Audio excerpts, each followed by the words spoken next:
What's going on, guys? Sticks here with the Token Minorities, bringing you another deck on Pokemon TCGO, and today I am bringing you a deck idea that I may or may not have stolen from Orobon, but it's also an idea that's been floating around recently, and that is a deck centered around Zoroark, Break, and Drampa-GX. And before I get into the deck, just a reminder that if you guys like this video or found it helpful, please leave a like, drop a comment, and click that subscribe button. It helps us out immensely and lets us do more cool stuff for you guys. And as for the question of the day, break cards were something that came out in, well, I think they started out in Breakthrough, and they were just an evolution on top of something. I mean, if you guys play the TCG, you know what break cards do, and I'm not gonna like just go into a whole lot of detail about it, but either way, like, we haven't seen them much in the recent TCG, almost, actually, I mean, I guess since Sun and Moon.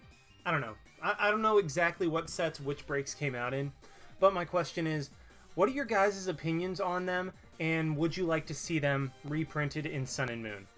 So, as for me, I think break cards were like a really cool little addition on top of what we already had. Because, I mean, Zoroark is already strong enough in itself with Stand-In and Mind Jack, but then Zoroark Break just made it that much better, gave it more HP. Things like Trevenant Break turned Trevenant from just an item lock deck with a relatively low amount of HP to all of a sudden it's spreading damage everywhere. Trevenant Break is a beast to take out. It is very, very difficult to try to take out. Things like Greninja Break all of a sudden made it all the way to Worlds because, I mean, Giant Water Shuriken was absurd. So, I mean, breaks have almost undoubtedly had a big impact on the meta. My question is, do you guys want to see them brought back for Sun and Moon? I think that would actually be really, really cool if they brought back breaks. And one thing that I guess they could do, not to spice things up, not just completely bring back breaks like as they were, not just completely recycle the idea, maybe add breaks for GX Pokemon. Like well, in this case, add a Drampa-GX, like something that just goes on top of Drampa. And a way that I think they could make it even more unique is give it a completely different GX attack. Like, the only reason you would use a Drampa Break or a Decidueye Break or something like that would be to use the GX attack on that Pokemon. I think that would be kind of a unique idea that could bring back breaks, but not exactly as they were before. But I mean, then again, that's just my opinion. Let me know, what are your guys' thoughts on breaks in the post Sun and Moon metagame? Like, once the rotation happens and all the breaks are gone, would you like to see them brought back? And if so, how would you like to see them? Do you want to just see them the way they have been, where it's just an extra attack, an extra ability, that type of thing? Or would you like to see it as kind of a, well, you know what, let's spice things up a little bit, let's change things up. So yeah, let me know in the comment section down below and why. I would love to hear what you guys have to say. But anyway, on to the deck. Like I said, it is centered around Zoroark and Drampa, and really, it's more centered around Zoroark Break than anything. Drampa is just kind of a backup attacker. I mean, well, I was going to say if that, but Drampa is a pretty good backup attacker. But really, it's just around Zoroark. A lot of people are putting more and more Pokemon on their bench in this slowed down metagame. It's like, okay, let's fill up our bench, take this game one turn at a time, and go from there. So Mind Jack becomes very powerful. But the reason that Zoroark is good enough to have its own deck is because Zoroark Break. Foul Play. Choose one of your opponent's active Pokemon's attacks. Use it as this attack. All of a sudden, Zoroark Break is able to use things like Berserk for 1 energy, Giga Hammer for 1 energy. It's able to, I mean, it's even able to use Trash Launch against Garbodor. I mean, Foul Play is a ridiculous attack in this meta where there are a ton of very, very just objectively strong attacks. It wasn't as good against Night March because, okay, you can use Night March, but if you don't have any Night March Pokemon in your discard pile, Foul Play isn't going to do a whole lot. But in this game where there are a lot of objectively strong attacks, this is where Zoroark Break really comes into its own. So it's a very, very exciting deck that I'm really excited to try out. I mean, even just regular Zoroark. Stand in, I mean, it's Keldeo Russian. Once during your turn, if this Pokemon is on your bench, you may switch this Pokemon with your active Pokemon, so that way you can't be paralyzed by things like Ice Beam GX. You can't be locked in the active. your opponent can't Lysandre stall in order to buy some time, because you have the Zoroark with the stand-in. Just be like, okay, I'm back in. And then, of course, Drampa is just always a very nice backup attacker with colorless energy, so you can really just kind of throw Drampa into whatever type of deck you want to run and go from there. I'm actually running a very heavy line of Pokemon. We're running 4-4-3 of Zorua, Zoroark, and Zoroark Break because main attacker of the deck. It's what the deck is focused around. Zoroark Break, we're only running 3 of them because 4 is a little bit overkill. You're probably... Actually, I can almost guarantee that you're not going to be able to get even 3 Zoroark Break up in a game. So a 4th Zoroark Break would just be kind of clogging the deck up. 2 Drampa as the backup attacker, just Righteous Edge, Berserk. Berserk hits for a ton of damage. Righteous Edge discards Special Energy card. Big Wheel GX gives us a GX attack to use in this deck. Really not going to be using Tapu Lele, even though you technically can with Rainbow Energy, but that's not why Rainbow Energy is in the deck. I'll get to that in a little bit. But yeah, 2 Drampa just there for really just Berserk, hit for big damage if our opponent doesn't have a Pokemon out that hits for that we can foul play for a bunch of damage. 2-1 of Lele and Shaymin. I still like this line. I mean, I feel like it's good to have Lele as the majority of your Pokemon support. And also another reason we're not running many more Shaymin is because we have Octillery, but that's in a second. But, I mean, again, Lele can attack in its own right. Shaymin is if you just want to extend a little bit more in one turn. But if you want to get rid of Shaymin in this deck, I actually can completely get behind that because we have Octillery and Lele. Octillery, we're running Aura Bomb. Ran it, and I was kind of skeptical at first, but the more I run it, the more I'm like, you know what? This fits in this current meta, especially with Brigette, Lele into Brigette being a very common turn 1. You can easily get a Remoraid out immediately, as well as a couple Zorua, or a Drampa, or a Koko. Just, Brigette is so ridiculously strong in this deck and in this format, because it's able to get GX attacks, because, I mean, it doesn't specify not GX attacks due to, I mean, you know, being printed in the format before GX attacks came out. But Octillery, very fun in this deck. One option that Aura ran is a Malo, which allows you to put take any 2 cards from your deck and put them on top of your deck in any order. Combine that with Abyssal Hand from Octillery, and you essentially just get to draw whatever you want. Like, you basically just, okay, search your deck and pick out those cards. That's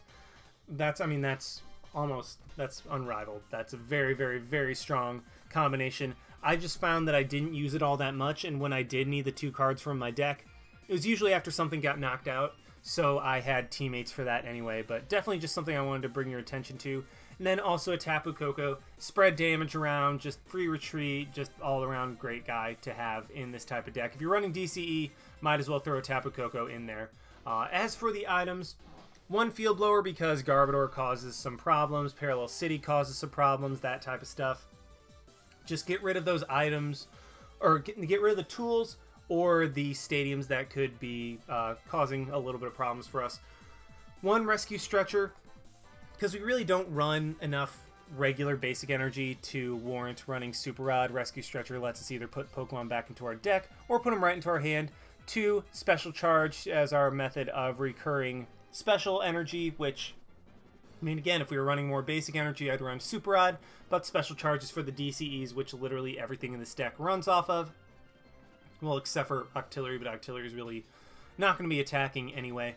4 Ultra Ball guaranteed get us what we want when we want. 4 VS Seeker let us reuse all of our supporters. And then as for these supporters, you have, well, my standard anyway, 3-3-2 line of Sycamore N and Lysandre. Just kind of, that's... It works. It works for me. Find your own line that works for you and go for that, but just the 3-3-2 works for me. 2 Brigette. I'm running a higher number of Brigette. I actually got rid of Malo for a second Brigette because in my first couple games, Brigette was always prized, so I was like, you know what? I'm throwing another in there. Brigette is way too important in this deck not to be able to have that first turn, and so I threw a second one in there, and honestly, I haven't regretted it since. But, I mean, 1 Brigette usually is good enough. I just found that I prized it way too much, and Brigette, first turn Brigette, is almost necessary for this deck in order to get the start and setup that you need to be successful. 1 Hex Maniac, just shut off pesky abilities from our opponent. 1 Kukui, in order to hit for a little bit extra damage in some situations like Giga Hammer. Well, I guess, never mind. Giga Hammer, that means you're up against a Metagross, and no combination of like Choice Band and Kukui is going to allow you to get a knockout. But Kukui, just a little bit extra damage if you need it in certain situations. Very, very handy to have. I really like it. One, Teammates, because Zoroarks are going to get knocked out. Tapu Koko is going to get knocked out. Teammates allows you to be like, okay, well, I'm just going to go ahead and grab a Choice Band and a DCE. Boom, there we go, and we are good to go. Speaking of Choice Band, we are running 3 of those to boost our damage output on all of our Pokemon. Just because, I mean, Berserk doesn't quite hit for enough. I mean, 150 is amazing, but Choice Banded Berserk hits 180. That's a magic number in this metagame. 2 Float Stones, one for Octillery, and then 1 for a Russian and retreating Zoroark. Or stand-in, sorry. I'm still going to call it Russian. I'm just been conditioned to call it Russian. But really, with Rush Treat, or Stand Treat, I guess it would be in this format, nothing is stranded in the active spot, because Zoroark's just like, okay, I'm standing in, and now I'm going to retreat into whatever you actually want to have active. As for the energy, 4 DCEs, because, I mean, again, everything in this deck runs on DCEs. 3 regular Darkness energy, just for foul play, just regular energy to be able to attach to our Pokemon and be able to attack. And then 3 Rainbow energy. I really like this addition because a Rainbow energy is something you can throw onto a Zoroark, put a damage counter on it, and all of a sudden that turns Berserk from 80 to 150, which that's a pretty significant jump to say the least. And in this deck, as you can see, we're not running any Magma Secret Bases to get damage counters on our bench Pokemon, so Rainbow energy is our way of doing that. But regardless, this deck doesn't look like it has a lot of synergy. It really does, just trust me on this, and I hope you guys will be able to see that in these upcoming matches. So, yeah, I'm done rambling. Let's just go ahead and see this deck in action. Alrighty, we have found one against Witch Cheyenne with not fully... I mean, we see Fairy, we see Water, we see Psychic, so I'm not sure what type of deck my opponent is running. Either way, we do win the coin flip, and yes, I will want to go first. This deck really likes going first. I mean, you can technically attack, but otherwise, going first doesn't allow you to evolve first and all that good stuff. So I start off with actually a very nice hand, because what I can do is Ultra Ball into a Lele and then immediately into a Brigette, which will be just honestly a pretty fantastic start overall. So let's go ahead and grab the Lele. Yes, the 2 Brigette are in there, so I might as well just go for that. If both of my Brigette were prized, then I would have been like, well, looks like I just want to grab like another Zorua or something like that, or maybe an N. But either way, let's just grab the Brigette, play that sucker down, grab 2 Zorua and a Drampa. I already have the Remoraid out there, so there's really not necessarily any need to grab another one. And then let's Float Stone up. What do I want to Float Stone up? Let's actually Float Stone up the Remoraid. That way I have the ability to put a Choice Band onto my Zoroark to Mind Jack or Foul Play or whatever, based on what my opponent does. So we do see the Gardevoir Spirit Link come down. I'm wondering what type of Mega Gardevoir deck this is. I mean, with the Psychic type, I'm assuming that it's the Despair Ray, but I don't know. I could be wrong. My opponent does play Choice Band, so they must play a higher count of Field Blower, I guess, and they just pass the turn. So that's beautiful for me. I'm going to be able to immediately evolve my Zorua into a Zoroark and then Sycamore for a fresh hand. Unfortunately, I do not get a DCE, which would have been nice, but I don't know. Hitting it for 50 is not horrible. Let's Ultra Ball right here, get rid of the Brigette and the Drampa for an Octillery, just help us draw some more cards and then just get a little bit better of a setup. I'll try to get another Zoroark when I can, but the Zoroark break that I have in my hand is going to be useful later. I'm going to Shaymin before I Octillery, just because, I mean, I might as well. And then let's play the Rainbow Energy onto the Zoroark. This is actually perfect, because that sets up a Berserk for next turn. Let's retreat into Drampa. Do I want to just play the Rescue Stretcher to draw 1 off of Octillery? Let's go ahead and do that, actually. Or do I want to shuffle it back into the deck? Might as well put it in my hand. That way I can play it down, and if my opponent is able to counter my Stadium, then I'll be able to discard the Shaymin. And, alright, so that card didn't really help me all that much. But what I'm going to go ahead and do is just Righteous Edge. That way, even if he evolves, it still will be in range of getting knocked out by Berserk next turn. I have damage on my I have damage on a Pokemon on my bench, so that way Berserk will be hitting for even more. And yeah, we're just in a great spot. This is nice. This is really nice. So I'm gonna be able to get yet another Zorua setup, or another Zoroark going in. Does my opponent just kind of lose? Because I mean, they have the Vulpix, but I don't know. What I am going to do is go ahead and evolve. Yeah, this setup is just perfect. And if I get a DCE, I win. Yep, there's the DCE. I even got another Zoroark Break that I can play next turn. Well, I don't win. Sorry. I'm talking as if the Vulpix isn't there. And, like, it's just kind of in my peripherals right now. But either way, I am going to be able to take 2 prizes.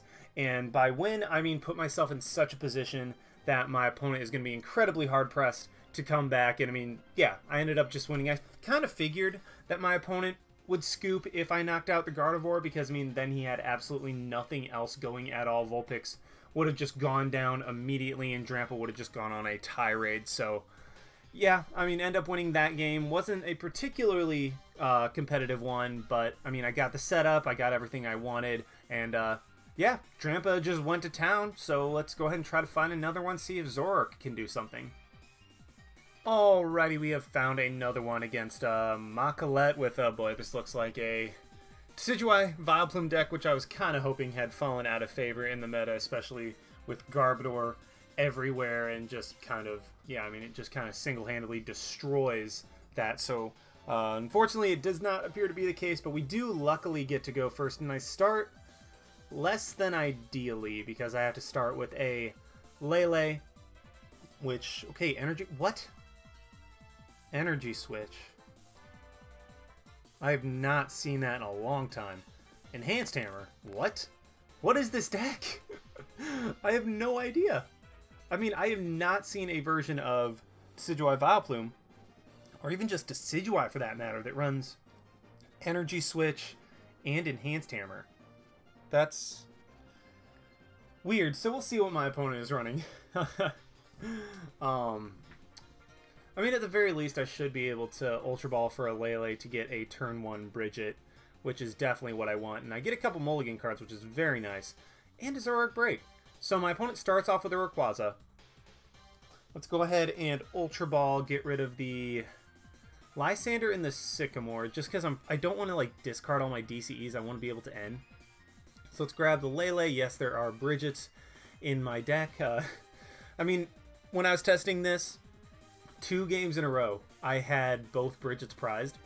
And so now I'm just kind of paranoid about, okay, I need Brigette. I need to make sure that it's not prized before I end up going for this play. And so let's go ahead and just grab 2 Zorua and a Drampa. Not necessarily seeing the reasoning to run like a the reasoning to put in, what am I trying to say? Not necessarily seeing the, oh my gosh, Crushing Hammer. Why? What is your deck? But I don't see the reason to grab a Remoraid, because I really don't necessarily think I'll need it all that much in this matchup. Could be wrong, but I still wanted to get 2 Zoroark and a Drampa out regardless. We see the DCE come down. And honestly, I have zero idea what my opponent is running. I mean, there's Grass, but there's Disruption, but there's Energy. I don't even know. Like, I'm very, very confused right now. He is going to Turbo Storm me for a whopping 30 damage. I am just going to go ahead and evolve into Zoroark, put a DCE onto the Lele, I think, just to kind of start hitting this Rayquaza. And unfortunately, I'm not going to play the N. Well, I'm not going to be able to play the N, just because my opponent hasn't played anything else. So, I mean, they didn't play a supporter that turn, so I don't want to give them a fresh hand with my N. And, I mean, I have stuff that I can work with in my hand, so I might as well just kind of stick with it for the time being. If my opponent doesn't draw anything, I win next turn. Like, if they don't top deck a supporter or another Pokemon, then I just win by energy driving the Rayquaza, even if he's able to hit me, well, even if he's able to Enhanced Hammer my DCE away. I have a DCE in hand. I'm going to be okay. So, we'll see what my opponent wants to do. Honestly, not completely sure. I mean, I again, I'm still very confused as to what my opponent is running. Because, I mean, there's hammers, but it doesn't look to be in, like, a Sylveon type of disruption deck. So I just don't know at this point. He does Lysandre up the Zoroark, and if he gets a... If he has an enhanced hammer, then he can actually keep me from winning next turn. Otherwise, like, I should be just fine. And even if he does enhanced hammer away my Lele, I can just play the Zoroark breakdown, and then try to get a regular Darkness Energy, at which point I will be able to win. But he does not get rid of my DCE, so that means I'm just going to be able to attach, retreat, and then knock out my opponent's Rayquaza with Tapu Lele. So, once again, oh, there's the Rainbow Energy, which I could have used to knock out the opposing Rayquaza. So, yeah, that was another game. I mean, my opponent just got nothing going. Although, I mean, that's the risk you run when you run Disruption. You don't have consistency cards. You rely on keeping your opponent from playing, and so in the place of that those cards would normally be, you have Disruption cards. So you lose consistency when you throw in Disruption in a deck that isn't centered around Disruption and going with that. So, yeah, that was game 2. Unfortunately, still short, so let's go ahead and try to find another one. Alrighty, we have found another one against Slapbet, which, okay, awesome name, first of all, with a Psychic and Normal deck. So, I mean, if the standard meta is any indication, it's going to be Garbodor. But then again, I just faced a deck that I was 99% positive was going to be Decidueye Vileplume, and yet it wasn't. I start off with... so I don't necessarily like my hand. And yeah, this is Garbodor for sure. I mean, I start off with some decent stuff. I mean, I really, really would like a Lele or a way to get a Lele. That way I can get a Drampa out. I can get a... what am I trying to say? I can get a Drampa out. I can get a couple more Zorua out. Potentially even a Lele just to, like, DCE and hit some stuff. But unfortunately, that's not going to be the case. So I will probably just have to attach and end, which isn't the worst thing in the world. If I can... So I have to be very, very, very careful about the items that I play. Because depending on... Yeah, I think I'm just going to have to keep Koko up there until it gets knocked down. I get a Zorua. Okay, so this is fine. This is actually still fine. Ooh, it's an Eevee version of the deck. That's actually really annoying. Because now he's going to be able to potentially Psybeam me and confuse me. Which... Really... So, okay, this I can work with. Let's play the Remoraid down, and I'm holding on to the DCE just in case.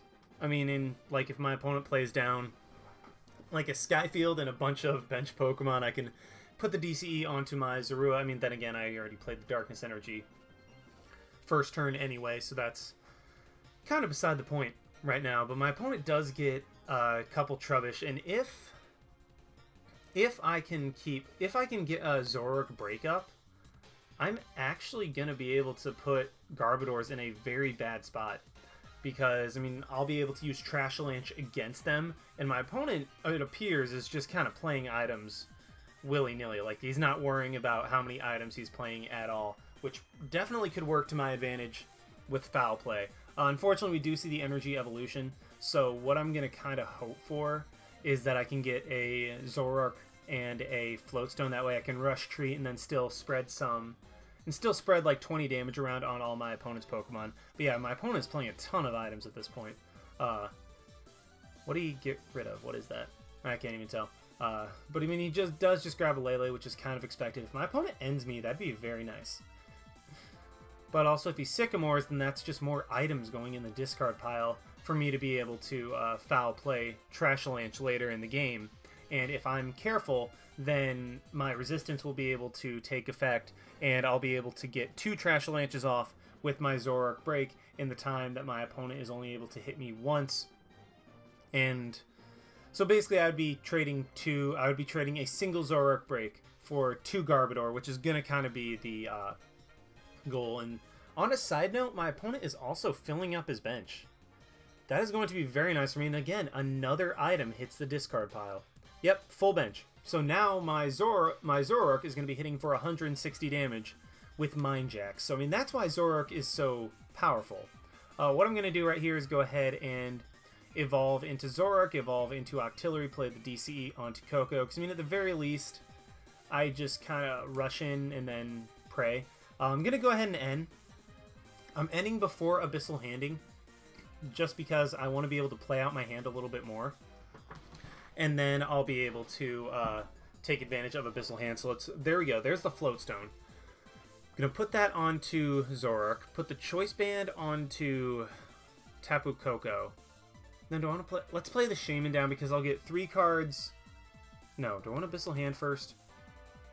No, let's just go ahead and play Shaymin because I'll get 3 cards instead of 1. And... Great. That's just what I wanted. Wow, that was bad. All my DCEs are in my hand right now. I mean, at least I know that none of them are prized, I guess? But that's annoying. That is very annoying. But what I will be able to do right here is hit everything for 20 damage, hit my opponent's Espeon-GX for 50, which sets it up for a Mind Jack next turn, and we do see the Garbotoxin come down. So does my opponent have the Float Stone? If he does, then... yeah, he does. That sucks. So, what that means is that all of my Abyssal... like, I didn't Abyssal Hand a single time this game, and I won't be able to unless I draw my Field Blower, which I do run, so fingers crossed on that. And my opponent ends me. I'm okay with this. I did not like my hand of 3 double colorless, and hopefully... well, apparently the game just wants me to have a bunch of double colorless energy. And there's the Field Blower. Maybe he'll get rid of his own Float Stone? Fingers crossed? Nah. I mean, I knew he was just going to get rid of my Float Stone and my Choice Band. But right now, there's only 3 items in the discard pile. I have to be very careful about that. I'm going to be putting a 4th in there with the Ultra Ball, because I'm going to try to get a Zoroark Break or a Zoroark just based on what my opponent does. If he just decides to Psychic, he will be able to knock out my Tapu Koko. But then I'll just send up my Zoroark, and he goes for a Divide GX. Yeah, he's just going to target down the Zoroark on the bench. But that's actually great for me. That means I don't have to worry about Divide GX for the rest of the game, and he wasted his GX attack just knocking out a 1-prize attacker on the bench. So, I mean, like, even though that sucks for me, that my Zoroark goes down right here, I have an Ultra Ball for another Zoroark in my hand, and my opponent, the entirety of his Divide GX attack went into taking down that Zoroark. So that's... I actually consider that a win right now. I have a Float Stone. So what I'm going to do is Ultra Ball.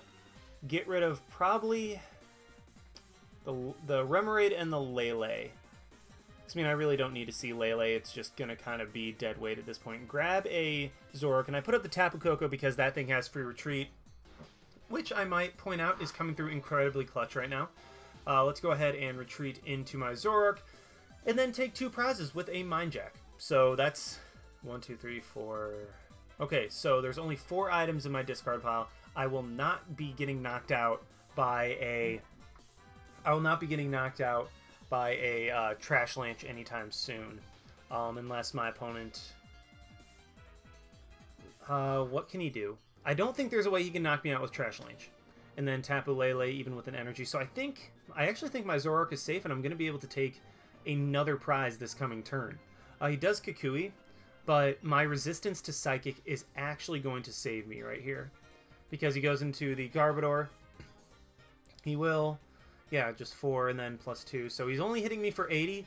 That means I'm going to get another prize out of this Garbodor. Oh, out of this Zoroark. So let's go ahead and play that. Play the energy onto Drampa, I think. Because, I mean, I have the energy on my bench. Because, I mean, I have the damage on my bench. So let's Float Stone up the Zoroark. Just so I can retreat. And then kind of save that to knock out, like, a Lele or a Shaymin later in the game. Just in case, and then let's VS Seeker go for N. And yeah, I will only get 4 cards, but hopefully it's something I can work with. Well, that's less so something I can work with, and I could knock out the Garbodor, but then my Zoroark would just immediately get knocked out. You know what? I think I'm just going to go ahead and do that. Or do I want to? See, if I knock out the Garbodor, then all he needs is just a Garbodor and an energy to knock out my Zoroark.